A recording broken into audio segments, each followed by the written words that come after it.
El gobierno convocó al Consejo del Salario Mínimo Vital y Móvil, se fijó en 47.850 pesos recién para diciembre de este año. En cómodas cuotas, 45%, con una promesa de reunión para agosto. Sabemos lo que impacta este salario mínimo vital y móvil en todo el sector no registrado, del cual hablamos muchas veces, más del 40%, y también que tiene que ver con los subsidios. Ahora, con esto podemos paliar un poco lo que está pasando en la Argentina, con estos índices de inflación, con esta escalada que hay de los alimentos. La verdad que no, y sabemos que rápidamente quedará atrás. El ministro de Trabajo, Claudio Moroni, tiene la potestad de adelantar estas cuotas. Suponemos que eso va a suceder más temprano que tarde. Y además, esa reunión para agosto tratará de compensar un poco esta pérdida del poder adquisitivo. Pero señoras y señores, así no se puede seguir. El gobierno tiene que tomar cartas en el asunto. Miren, el año pasado, la empresa Arcor, que creo que en su historia firmó 2 balances negativos, y los 2 durante la gestión de Mauricio Macri. Un Mauricio Macri el que la propia compañía, Arcor, apoyó para su elección. Pero decía, Arcor el año pasado ganó arriba un poquitito menos, de 20.000 millones de pesos. ¿Saben cuánto es el porcentaje? Casi el 145%. Los muchachos que admiran la economía de Estados Unidos y de Europa, ¿imaginan que una empresa en esos lugares, en ese continente, en ese país, gane el 143%? La realidad es que no. Le meten una estampilla en el Tujes y los mandan en cana. La realidad es así, porque todas las empresas tienen hasta un límite de ganancias. Pero acá, como se habla de libre mercado y todo ese tipo de cosas, alegremente a una empresa de alimentación se le permite ganar semejante fortuna, que además tampoco reinvierten, porque gran parte de esas ganancias van en reparto de utilidades a los accionistas y otros hacen un canutito por lo que pudiese pasar.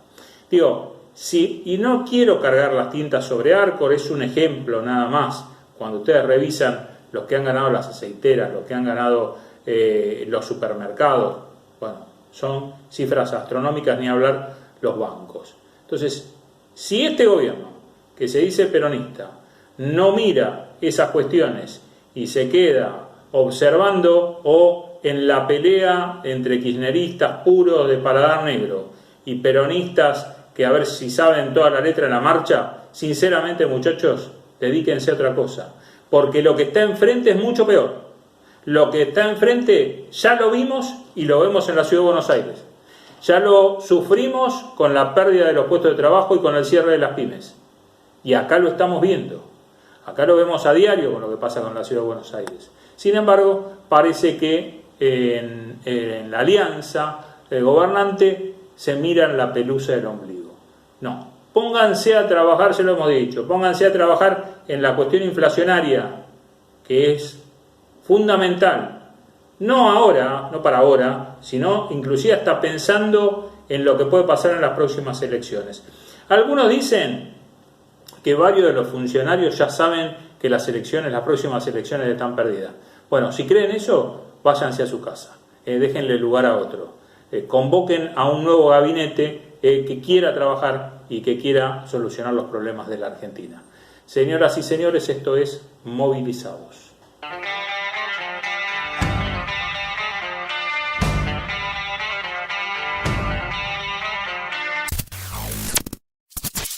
Sindicato de Obreros de Maestranza de la República Argentina. 75 años de sólida representatividad para el trabajador de Maestranza. Compañero Oscar Guillermo Rojas, secretario general. Bueno, estamos con Victorio Pirillo, secretario general del Sindicato de Municipales de Vicente López. Victorio, ¿cómo andamos? Muy bien, Alejandro, ¿cómo le va? Bien. Bueno, a ver, primero arranquemos por la situación particular de los trabajadores del municipio, cómo están. Si llegaron a un acuerdo hace poquito, ¿no? ¿Terminaron de cerrar alguna mejora? Sí, en realidad las paritarias acá son anuales, como en todos lados, y nuestras paritarias son en julio y agosto.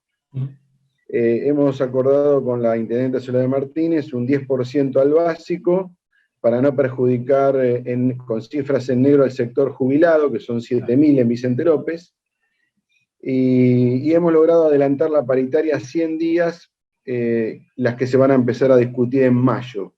Y aparte de eso, firmamos un convenio con respecto a la ayuda escolar, que se paga por hijo y no por familia, de aproximadamente 8.900 pesos por hijo promedio y 12.000 los que están en secundario, que es un 40% por arriba de lo que paga la nación. Bien. Así que, bueno, en ese aspecto estamos bien y preparados para discutir la paritaria ahora en 30 días. ¿Sigue el proceso de incorporación de personal que estaba, digamos, para planta permanente? ¿Cómo está eso? Sí, eso ha sido ratificado, tanto los pases a la carrera profesional hospitalaria como a los de la carrera municipal. Bien. En ese marco nosotros hemos ya incorporado 2.660 trabajadores a planta permanente y 402 a la carrera profesional de salud. Perfecto, bien. Bueno, vayamos a lo grueso. Arranco por este acuerdo del gobierno y la oposición, digamos, con el Fondo Monetario Internacional. ¿Había otra alternativa? ¿El gobierno se vio obligado a cerrar en estos términos? ¿Qué análisis hacen?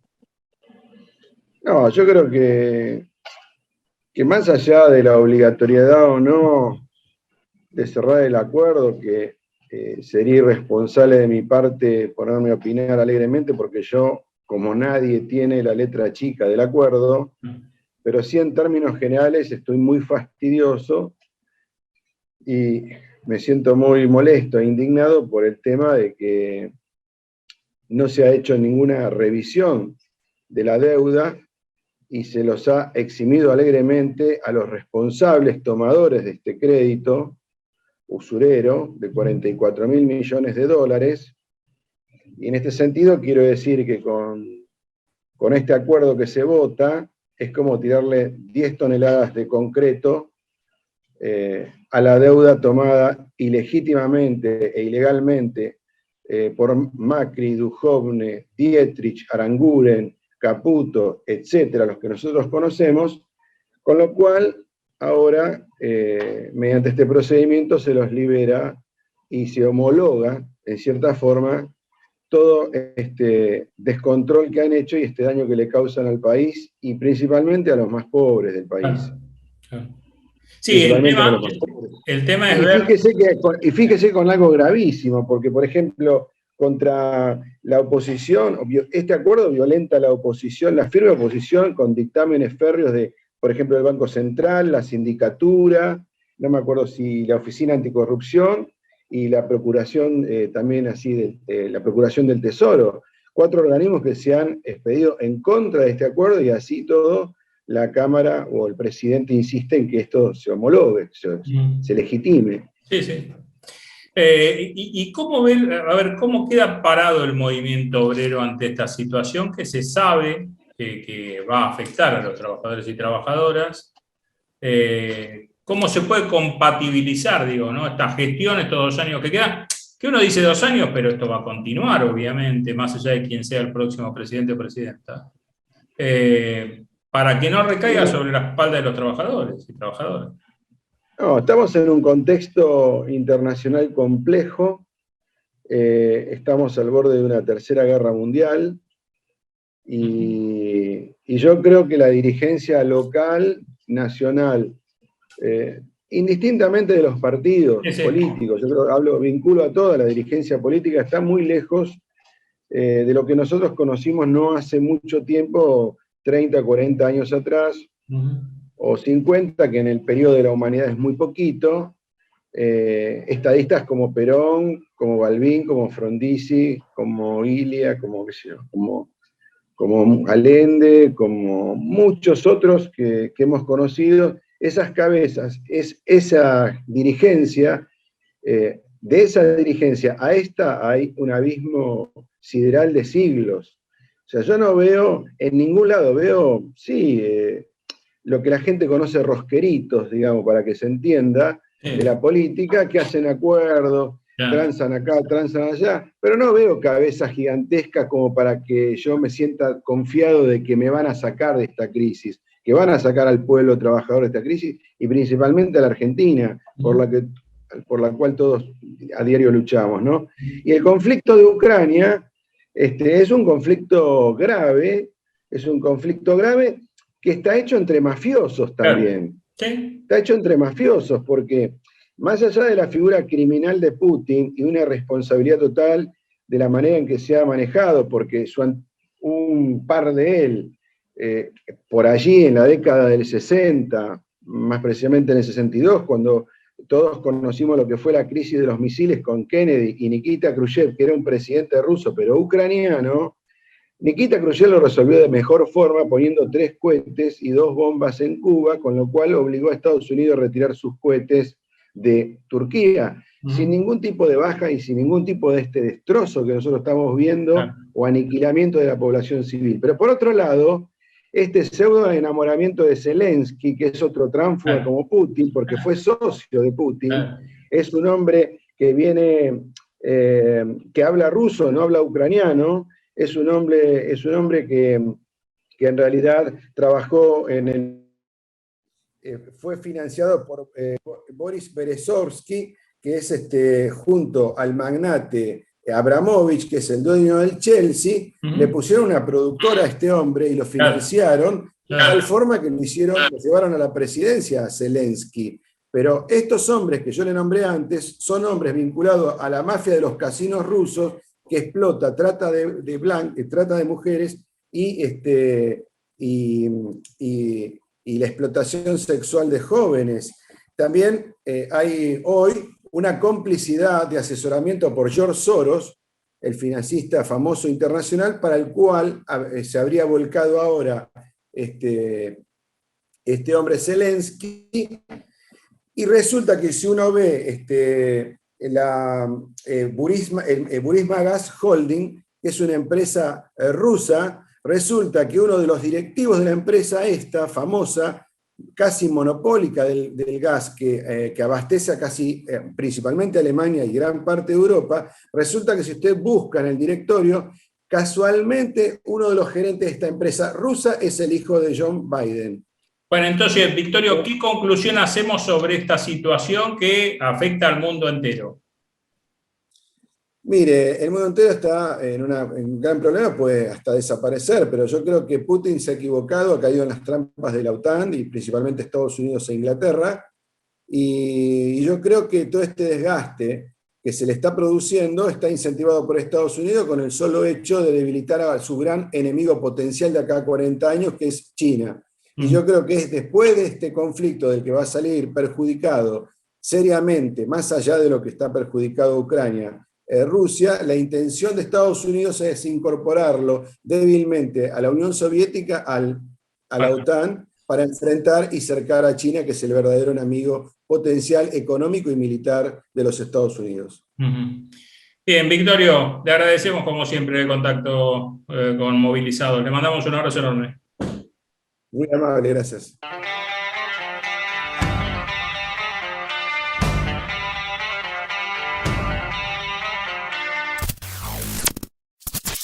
Cuando puedas viajar, la Posada Morada dos Ventos te espera en Pipa, la mejor playa del nordeste de Brasil, única por su bahía con delfines. 12 exclusivos departamentos estilo bungalows totalmente equipados sobre una pequeña colina con suave brisa constante en un predio de 5.000 metros cuadrados. Antes o después de la playa, descansa escuchando el canto de las aves en nuestras 3 piscinas circulares. www.moradadosventos.com. Morada Dos Ventos, Pipa. El primer lugar cuando puedas viajar. Muy bien, estamos con Adrián Pérez, secretario general flamante, secretario general de la UOM, de la Unión Obrera Metalúrgica de Quilmes. ¿Cómo andamos? Buenas tardes. Bien, comenzando la gestión, que no va a ser fácil en este contexto, pero hay que darle para adelante. Para eso uno se preparó con un montón de compañeros, ¿no? Para para dar esta gran batalla. Seguro. Contame, Adrián, ¿cuántos afiliados son en Quilmes? ¿Cuántas empresas hay en Quilmes de los metalúrgicos? Y si se viene un trabajo no solo de recuperación, sino de analizar y ver cuántos trabajadores están no registrados, si tienen trabajadores no registrados. Contame cuántos afiliados tienen hoy en la UON de Quilmes. Alrededor de 5.270 afiliados, 5.300. No registrados, creemos que hay unos tantos más que pueden llegar a llevarnos los 6.000 afiliados, de los cuales de estos 5.300 afiliados hay alrededor de unos 2.000, 2.700 en una situación de pago inactivo de lo social y lo sindical, a modo de retención indebida de haberes. Ajá. Por parte de los empresarios, ¿no? ¿Pero eso tiene que ver con que las empresas no están funcionando o justamente hay una irregularidad de parte de las patronales? Y que están al 60, 70% de su capacidad productiva, que se vienen recuperando de la pandemia. Bien. Y otras que se han acostumbrado en el tiempo a pagar de esta manera, con moratorias, en acuerdos, se vuelven a caer, pagan 2 o 3 cuotas, lo dejan a caer de nuevo y viven así hace bastante tiempo. Aprovecharon la pandemia, pero ya venían aprovechando otras irregularidades de otro gobierno, ¿no? Como dice la canción Cambalache, el que no llora no mama, y hay unos cuantos que hacen bien esa tarea. Sí, porque además en el caso particular de los sectores industriales, los ATP funcionaron, los repros siguen funcionando, o sea, no tendrían motivo, salvo en casos excepcionales, de recurrir a estas cuestiones, ¿no? ¿Qué es lo que pasa también para ser totalmente franco y hacer un desarrollo real de lo que es la regional de Quilmes, Varela y Berazategui?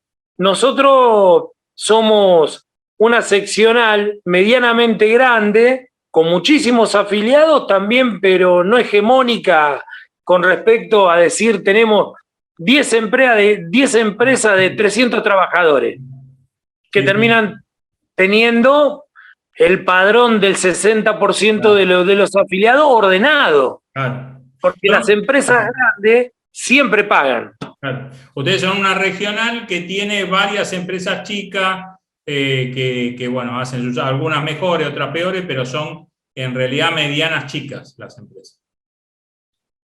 El padrón de empresas grandes para nosotros lo integran 7, 8 empresas, más 2, una del grupo Ternium, que contamos 280 trabajadores, y la otra que está en crisis en este momento, que es una empresa medianamente nueva, que es Gri Calviño, con otros 170, y después de 190, un puñado de 8 o 9 empresas más, y las demás son entre 300 y 400 talleres, que rondan entre las 30, 20, 10 personas y 5, en las cuales muchos de ellos trabajan hasta los empresarios.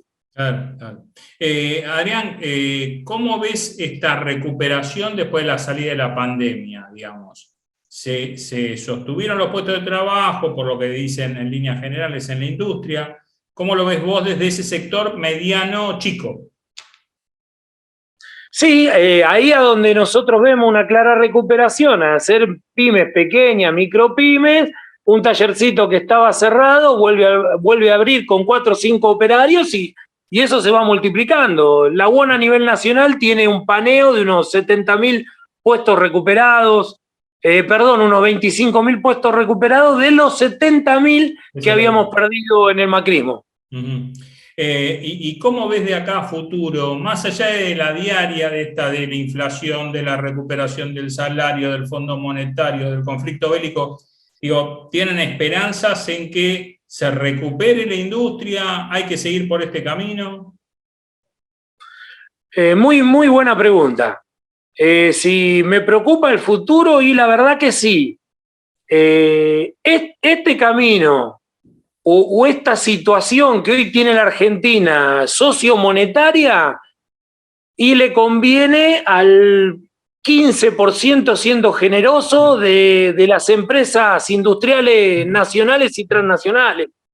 El otro 85% de las empresas metalúrgicas, me arriesgo a decir que son de mercado, de venta, de mercado interno en su gran mayoría, o terceros de grandes generadores industriales transnacionales, están sufriendo muchísimo porque se cae el poder adquisitivo de la gran mayoría de los compatriotas, que son los que compran. En nuestro caso, en el mío particular, para hacer una mención bien específica, que yo pertenezco a la línea blanca de la industria nacional argentina, mi base es la empresa Domecq de electrodomésticos, y si la gente no tiene poder adquisitivo de compra y una cocina, un termotanque, te lo va a arreglar con poxilina, te va a poner un pedazo de chapa a donde se agujerió y tratar de tirar 1 o 2 años más porque no llega a comer. Claro, claro. Sí, sí, la renovación de eso, de los calefones, del termotanque, del lavarropa, no llega porque lo que tenés que hacer es parar el pan todos los días, claro, sí, sí, sin duda. ¿Cómo fue esa renovación después de tantos años del Barba Gutiérrez ahí al frente de esa seccional? ¿Cómo se dio y por qué crees que ustedes ganaron? No, creo que si bien ha hecho el compañero una gran elección, estamos hablando de que nosotros no le ganamos a cualquiera. Claro. Creo que le ganamos a uno de los 4 grandes dirigentes que van a quedar en la historia de la UOM. Uno fue Bandor, otro fue Rucci, otro Lorenzo Miguel, y creo que otro, sin lugar a dudas, por su historia en el movimiento obrero, fue el Barba Gutiérrez. Ahora también nosotros veníamos diciéndolo desde hasta cuando éramos oficialismo, que había cosas que no iban más, que no se podía generar una solidaridad destructiva hacia dentro de nuestra organización, que debíamos parar la pelota y tratar de tener unas mejores condiciones laborales para los que estaban adentro de nuestro establecimiento, nuestra querida clínica, y una mejor atención al afiliado que pagaba, que nosotros nos debemos a nuestro afiliado y esto no es, no podíamos generar lo que hace el Estado, que es la atención gratuita, porque eso generaba el quebranto de nuestra obra social, que así es como la hemos recibido hoy, lamentablemente. Entonces, está en una situación sí, crítica, ¿no? Sí, muy crítica. Entonces, una situación que nosotros lo veníamos discutiendo de un punto de vista, y después también está el condicionamiento político en el 2017, cuando nosotros, haciendo caso a nuestra agrupación, a los compañeros trabajadores jóvenes, los delegados que tenemos en un 70% nuestra agrupación, son menores a los 40 años y muchos de ellos entraron a la UON en el 2003, cuando la UON tenía 50.000 afiliados, y en el 2011 conservábamos 250.000. Esa es la generación que Francisco Gutiérrez, el Barba, le decía que Néstor y Cristina eran el mejor gobierno después del de Perón y Evita. Entonces, de un año, que en política de un día para el otro, no podés decir, che, olvidémonos de esto y vamos con esto otro. No, nosotros, por tener conciencia de clase y de agrupación, decidimos no acompañar y generar un anticuerpo para adentro y militar unidad ciudadana, y de ahí fue algo que no tuvo más retorno. Y creo que una equivocación tras otra llevó al alejamiento total de un sector que fue oficialista, en el cual me enmarco yo sin vergüenza de decirlo, y con otros compañeros que nunca se sintieron conducidos por él. ¿Y cómo será la relación de aquí en adelante con Antonio Caló, con el secretario general de la UOM? Nobleza obliga, yo nunca tuve una mala relación con él, fui un hombre de la juventud sindical, creo haber conducido un proceso virtuoso a nivel nacional. Él dio la confianza en mí para conducir ese espacio muchísimos años, en el cual tengo los mejores recuerdos. Hicimos unos congresos extraordinarios a nivel nacionales. Creo que la relación nunca nunca se ha lesionado, yo le tengo un respeto personal enorme. Bien, bien, Adrián, lo mejor para esta nueva conducción, lo mejor para esta nueva gestión. Sabés que desde este espacio contás siempre con el respaldo. Nosotros estamos con los laburantes, obviamente. No tenemos otra afinidad. Te mandamos un abrazo grande y lo mejor para ustedes. Un abrazo grande y que la Argentina pronto se recupere por el bien de todos los argentinos y los trabajadores principalmente. Un abrazo grande.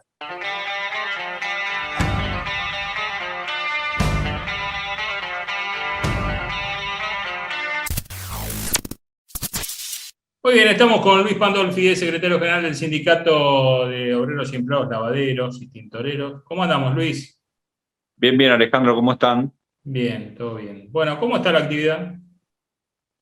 Y tratando de ir repuntando, teniendo en cuenta la adversidad, ¿no?, que estamos padeciendo todos, que tiene que ver con la inflación y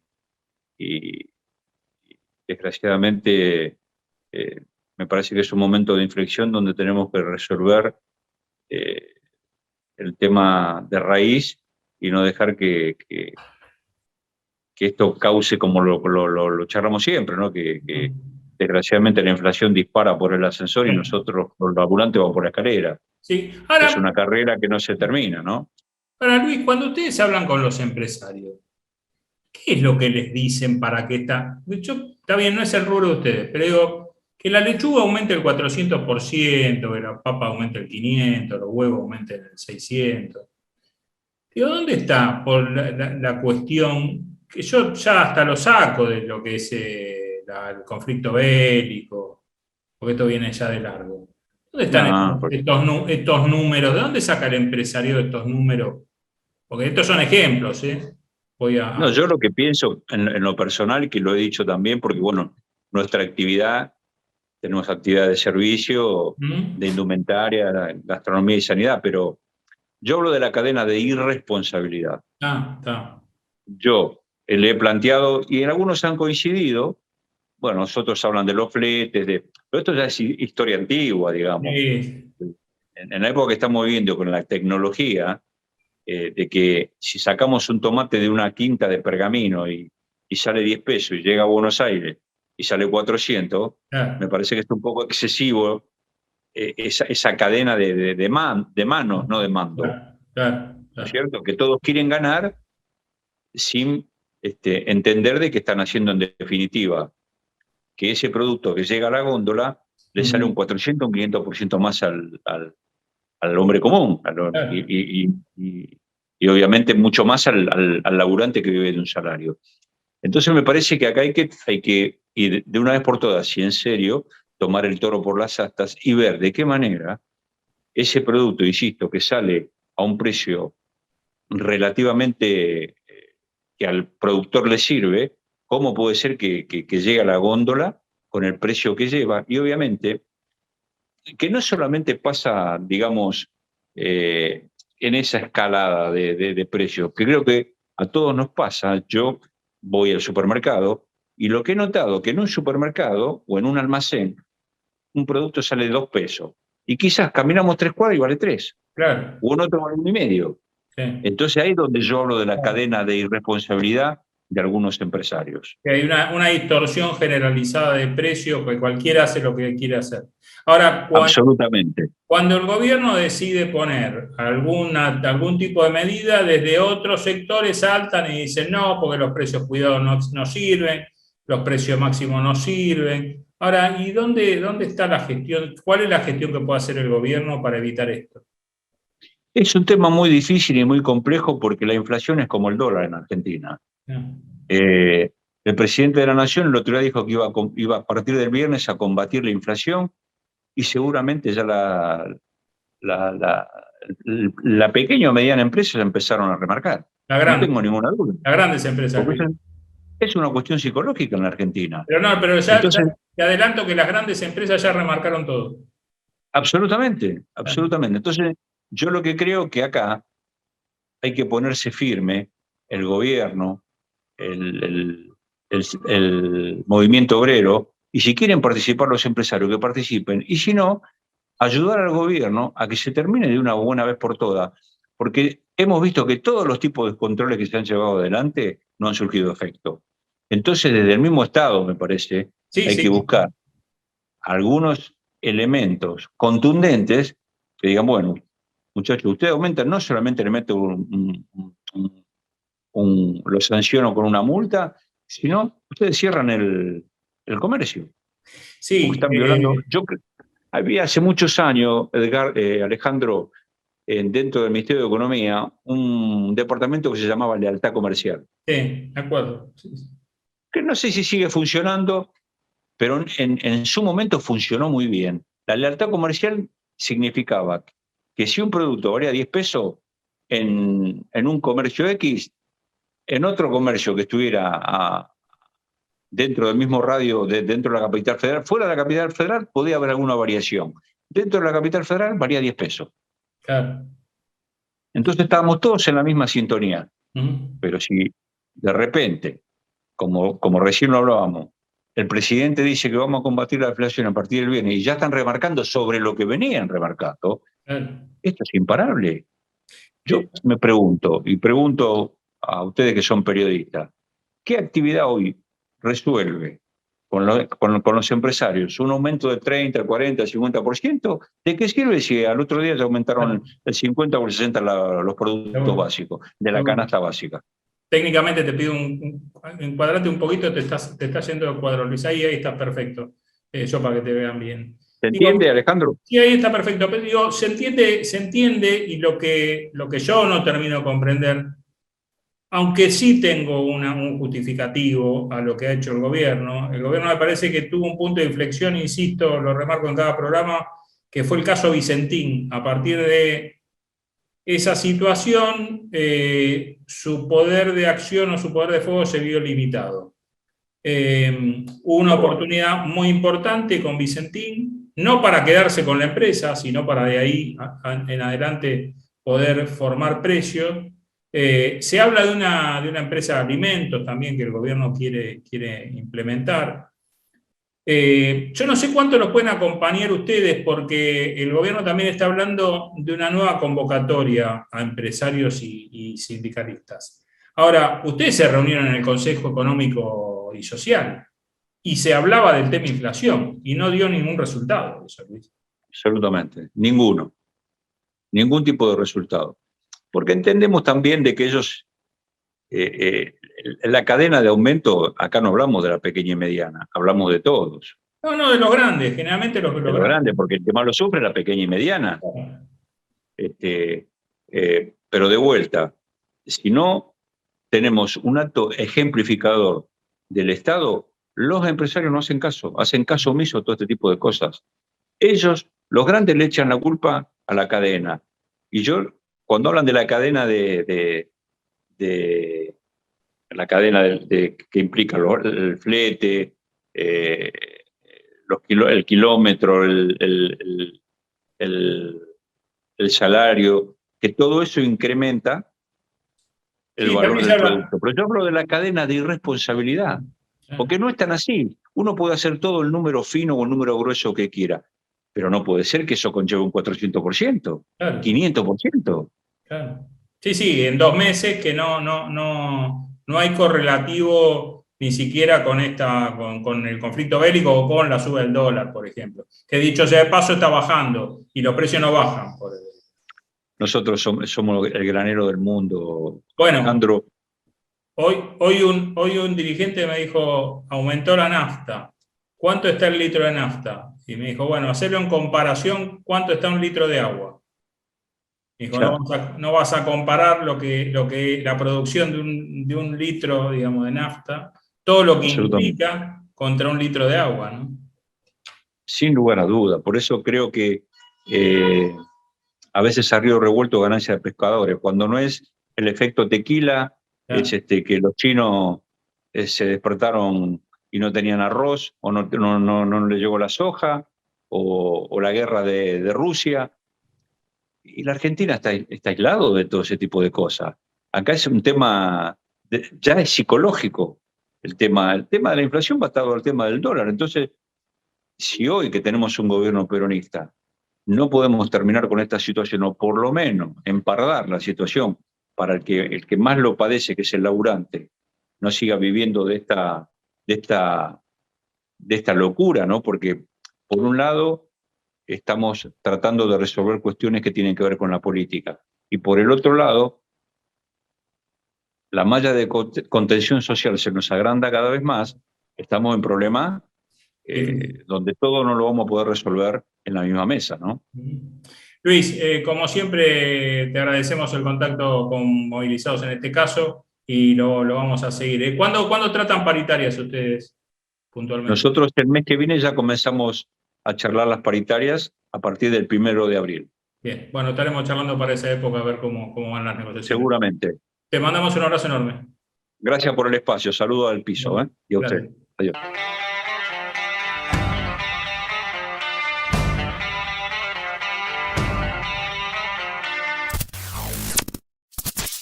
Gracias por acompañarnos. Nos pueden seguir en www.conciliacionobligatoria.com. Información actualizada todos los días. Ahí están los reportajes de La Primera Piedra.